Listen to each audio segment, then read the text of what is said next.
Greetings and welcome, Gaming Grandpa here. So today I want to do something completely different and also something completely out of my comfort zone. So I wanna go through my life in video games because I feel that video games over my life have changed dramatically to when I first got introduced to games to where they are now.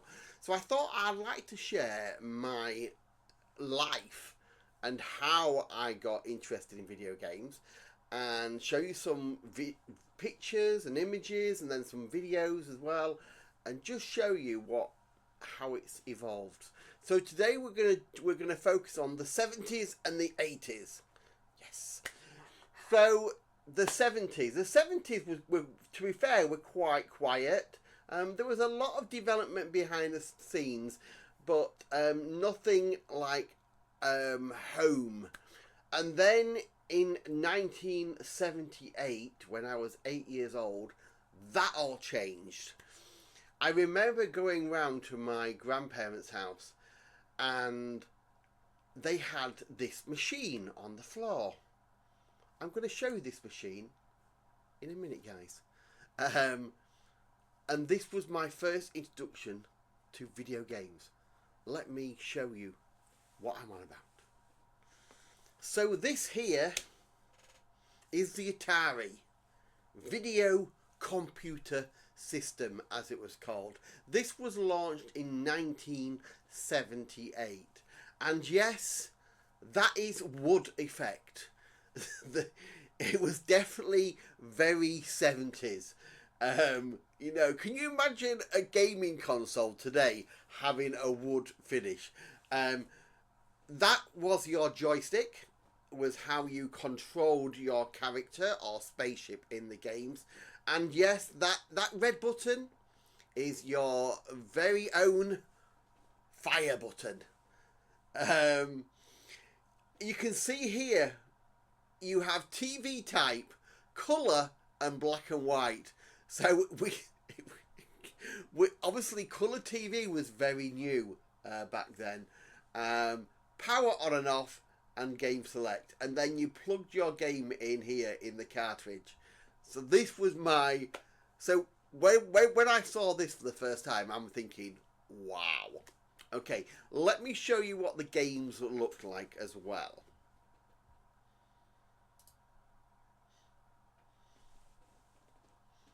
Okay, so this is just a small selection of the games that you could get with the Atari computer system.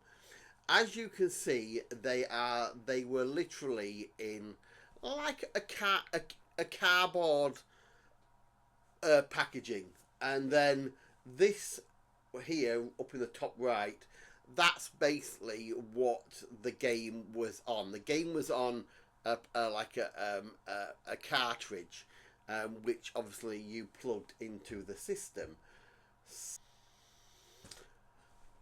So here is a better look at what the cartridges themselves looked like. And as you can see, many different games. We have Pac-Man, Jungle Hunt, Robot Tank, Chopper Command, Star Raiders, Space Invaders, obviously, Seahawk, Kaboom, Super Breakout, Pitfall, a very famous one. And there's a game called Adventure, which I'm not sure if is it on this list. I don't know. Those of you who've watched the film Ready Player One, this system was actually on that as well.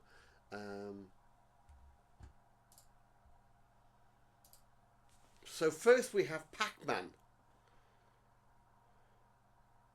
As you can see, very, very basic. I think there only ever was 2 ghosts. The ghost might have become more as the levels got harder. I'm not sure, but as you can see, very basic, very minimal colours. The system could only use so many colours. It wasn't. You can see the delay as well when they go from the bottom and then they appear at the top. That's the eyes going back to obviously But yeah. So here we have some classic Space Invaders, and you can see the firing at the bottom from the player. It's great, isn't it? It is. Again, very minimal colours. In fact, there's only probably 3 colours, and then the spaceship at the top there. Oh, what a shot to get that. So again, very minimal kind of sounds, graphics, that kind of thing. But it was for its time. You have to remember this was late 70s. It was very good.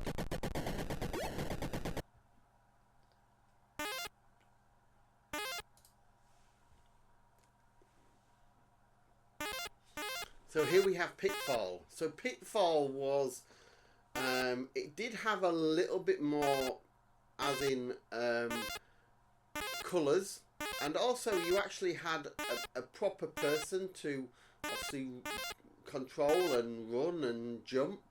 You had to hang onto the rope that swung you across, and then mind the snake on the other side. I mean, the game did consist of basically running and jumping, and just trying to avoid obstacles. That's a scorpion down below, by the way, guys. I mean, this is what I grew up on. We have the tumbleweed, and then the water's going to come back, and the tumbleweed again. Looking back, this was quite a challenging game at the time. That led into the 80s. The Atari was a very popular home console. Over the years, lots of games came out for it, including none less than games like Mario Brothers. Nintendo brought some of their first games out on the Atari, as did a lot of companies back then. In 1982 is when the whole thing changed. So in 1982 saw the launch of the ZX Spectrum and the Commodore 64. So you think of nowadays we've this console war, don't we, between Xbox, Sony and Nintendo. Back then in the 80s, it was exactly the same thing. You either had a Spectrum or you had a Commodore, and there was that rivalry between the computers, because they were called computers back then. And if you had a Spectrum, you would say the Spectrum was better than the Commodore. If you had a Commodore, you would say the Commodore was better than the Spectrum. Also released, I'm not sure if it was about the same kind of time or maybe a little bit later, was the Amstrad, and that became the third party involved. Let me show you some images of the ZX Spectrum.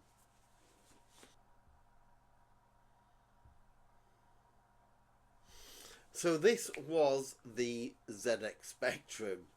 As you can see, it's got the QWERTY keyboard with numbers, and you have the caps and the break and the enter. It was basically it allowed you to actually type and run basic programs. You could put in lines of code and create different effects. I remember doing probably a few of the basic programs on it by maybe having words that would reply over and over again, or maybe having words that would move up and down the screen. But yeah, and I remember getting this for my Christmas in 1982. So Christmas of 1982, that is what I received, and I was over the moon. It was such a great console. What they also did about 4 years later is they improved it by adding something. You see there, 128K. So this was more powerful, and it had a built-in data coder on the right there. Now, I'm sure you're probably all going to ask, what is a data coder? What is this we're seeing here? Well, this takes a bit more explaining. The ZX Spectrum couldn't control and hold games. You had to load them in. So the ZX Spectrum, these are some of the early games that came out. So as you can see there, you have Scrabble, you have Taskword 2, which was like a word processing, Survival, and then we have Make a Chip. Now it doesn't show you on there what the games look like inside, so I'll show you that in the next image.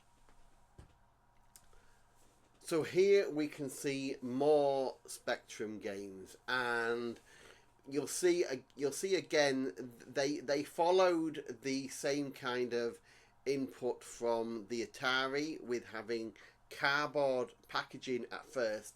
Then they eventually changed to plastic, as you can see here. But these are obviously cardboard. That one's plastic. I think that's possibly cardboard. So the games were stored on these. So I'm going to pretend that you all know what these are, but if you don't, let me explain. So these are cassette tapes.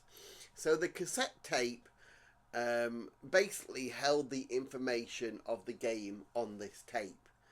For you to have the game on your Spectrum, you had to load the game. Now this could take up to 5 minutes. Can you imagine? So now when you put your Xbox on, or your PlayStation on, or your Switch on, you plug in your cartridge, you switch it on, the game loads up straight away. You had to wait 5 or 6 minutes for the game to load in. Possibly during that time it might crash, and then you would have to rewind the tape and then start again and start again, and sometimes it could take forever. So yeah, it was probably one of the I'm not sure why they moved from cartridge to tape. Maybe they could get more information on the tape, I don't know. But both the Spectrum and the Commodore both used the tape system. Let me now show you some ZX Spectrum gameplay, because I know you're dying to see. It says insert tape and press play. So you had to insert the tape into the recorder and you would press play. Then you would know that the game was loading, and you'd get, oh hang on, let me just, so can you see the lines and the sound? That is basically the game loading in. And you would have to wait and wait and wait, and as the game was loading in, part of the menu would load in. So you're thinking, "Ooh, we're getting close. We can see the screen."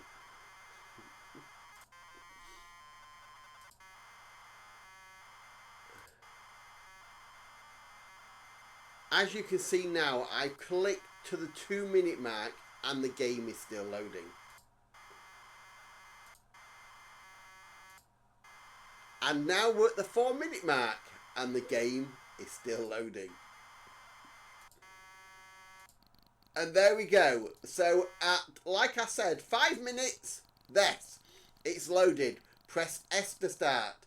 So this was Commando. And we're going to get some gameplay.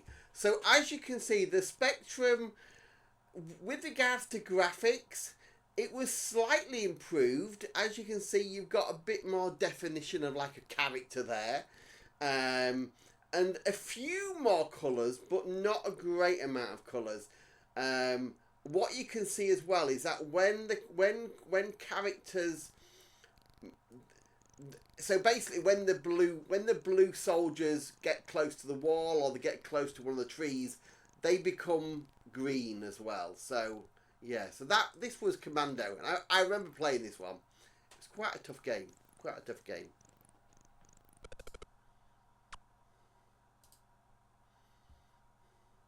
Now I talk about this game all the time, and people laugh. So the game was called Jet Set Willy. And basically you had to escape your house. You start off in the bathroom. There's a bit more colour involved here, as you can see. And you'll see when the character jumps how it merges with the colour. But let's have a look at the game in action, shall we? So did you see there the character went through the... The music was great.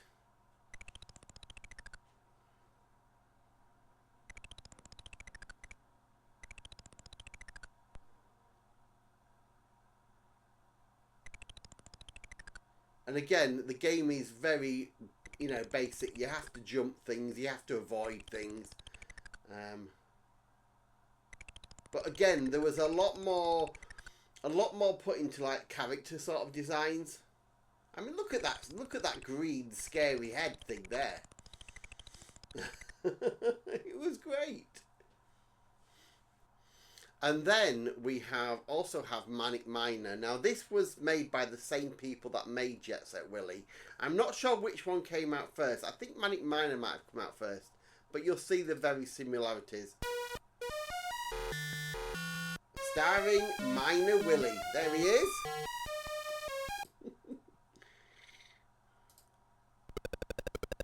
And as you can see, it's very similar. You go around, you jump, you try and avoid everything. Yeah.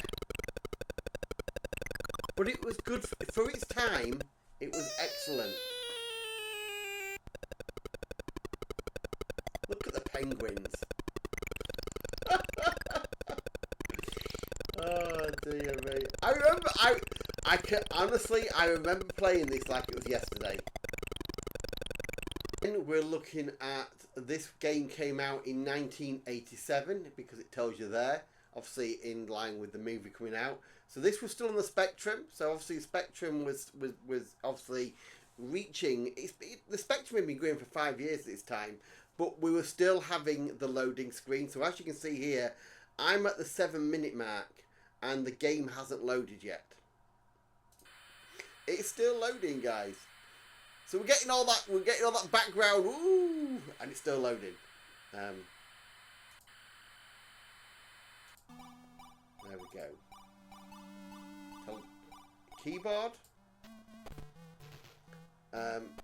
So again here we've got a game. So you can see from the early games of the like of Manic Miner and Jet Set Willy now how graphically it has improved a lot. You've got Robocop who can fire. He can crouch. When he shoots the bad guys, they fall out of the window. You collect power-ups, which I think is here. There we go. He's got a chainsaw. Be careful, Robocop. But it's definitely a big improvement. Still not a lot of colour in the game though, admittedly, but still, like I say, graphically, really good. Sound effects, really good. Yeah, so games were developing all the time. Next game that I'm going to show you on the ZX Spectrum was one of my favourites, but also it cost me so many joysticks. So basically, it was, as you'll see very shortly, it was a Olympic style game, obviously based on the decathlon, where you had running, jumping. I think there's high jump. I'll show. We'll find out in a minute. But to run, you had to literally wiggle the joystick from side to side. The faster you wiggled it, the faster you jumped. You ran. So let's see the game in action anyway. Vega's gonna take this. Find the keys. Read the flying keys. No. No. Oh, I hate this. So there's your character there. 11 points. Oh, hang on. Have I just got the end? Oh yeah, there we go. You just basically have so to on your marks, get set, the left go. And right. And then at this point, you would be literally wiggling your joystick from side to side, or smashing the keys and doing that with your fingers. And there you go. So we got that player got a time there of 11.96 seconds. So they qualified. It was good enough. Qualified. 13 points. Yeah. I remember playing these for hours and hours and hours. Day one, we got a long jump next, guys. So again, it was tap, tap, tap, and then you had to hold it and try to get 45-degree angle. So that's not bad. 41 degrees there. Is it good? And again, let's see how far they've gone. Yeah, they Oh, qualified. yes, qualified in the first time. And Brilliant. again, you First had the attempt. crowd cheering I in the get 3 more attempts background. though, I think. Again, graphically, it's not too bad. Yeah, let's go. So the Spectrum was with us for about 4 or 5 years, from about 82 onwards, and it continued going for a number of years after the 86, 87 mark. But 87 was where things changed massively. So this was 1987 was when the Sega company entered the fray to become a big gaming player, and they would remain that way for a number of years, which will follow obviously in the next video. But towards the end of the 80s, Sega brought out their first game machine. This, of course, was called the Sega Master System. So this was a cartridge-based system, so they'd got rid of the cassettes and they'd moved to a cartridge which you plugged in.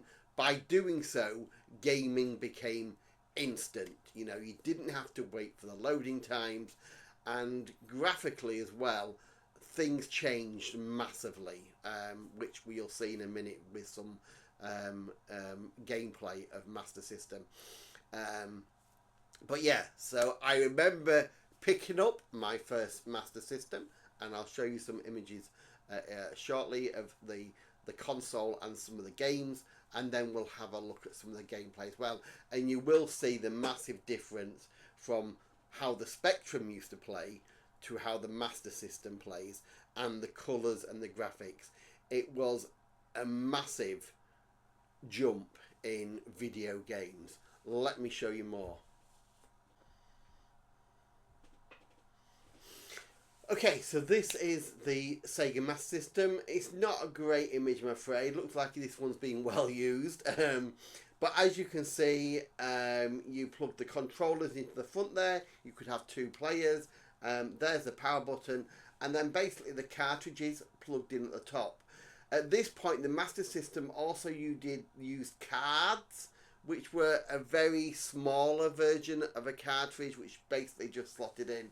The cartridge obviously held more power and obviously better graphics.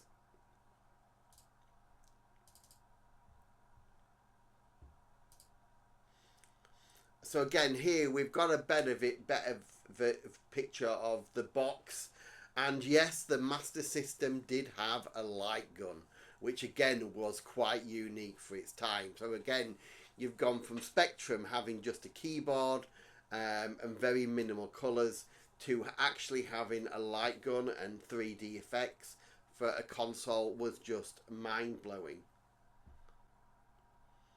Here we have some of the games that obviously you could get on the Master System, and again the Master System changed back to having plastic cases, and again you had a lot of big name franchises coming into video games at this point. So as you can see here, we have Ghostbusters, we have Back to the Future, Mickey Mouse in Castle of Illusion, and Golden Axe, one of my favourite games of all time. As you can see, they all had the same kind of imagery with the white and the cross background. And again, we have a lot of games here that have got ties-ins to films. So, for example, we have the Rocky. We have Rambo 3. And we have obviously classics like Golf, Grand Prix, Alex Kidd, Afterburner. Any further without mentioning the birth of this very special hedgehog. So the Master System was the first game to introduce Sonic the Hedgehog, and we never look back, guys. Sonic the Hedgehog was such a great character, and his games obviously at the time were just incredible. So I think without further ado, let's get into some gameplay of the Master System, and again you will be able to see how much it has changed from the Spectrum, which was only 4 or 5 years previous to the Master System. A massive jump.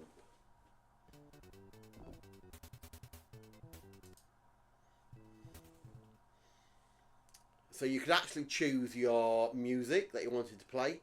So as you can see there, you've got a lot more, you know, colours. The car looks very detailed. The music is playing in the background.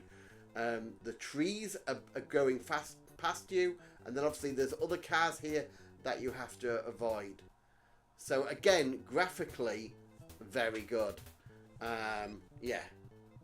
This was a game I love playing.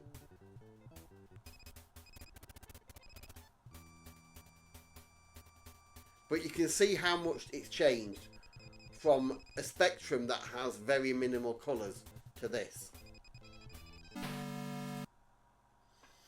So here we have another great Sega game for the Master System. This was brought out in '88, as you can see there. And this was called Afterburner.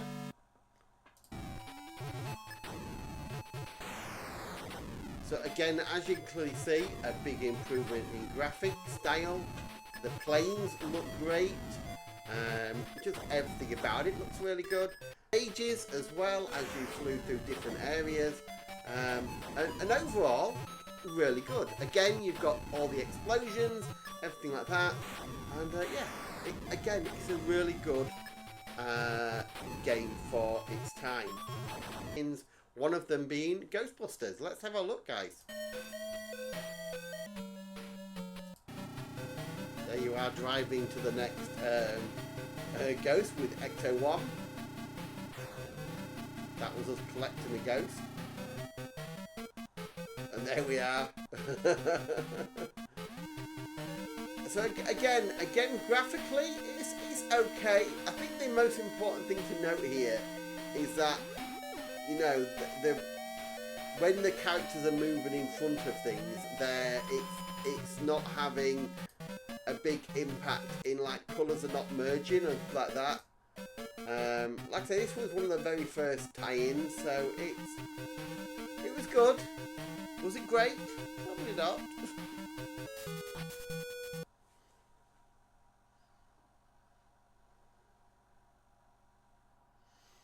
And then finally we have some classic Golden Axe. This one came out in 1989. And as you can see, the graphics are really good. The movement of the characters is good. They have different effects. They can jump, they can swing, they can pick up people. It was, yeah, an all new way of playing. Yeah. My life in video games from the 1970s and the 1980s. You will see there that I haven't reviewed Sonic yet. Well, yes, because Sonic didn't come out until the 1990s. So we'll review that in the next video. So obviously in the next video, I will show you my time with gaming through 1990s, when obviously things took another massive jump up with the Sega Mega Drive being launched as well. So we'll see how that developed, and yeah, well, thank you all for watching. I hope you enjoyed this video. If you did, please don't forget to give me a big thumbs up. I really appreciate it, and I'll see you all soon. Take care. Bye, guys.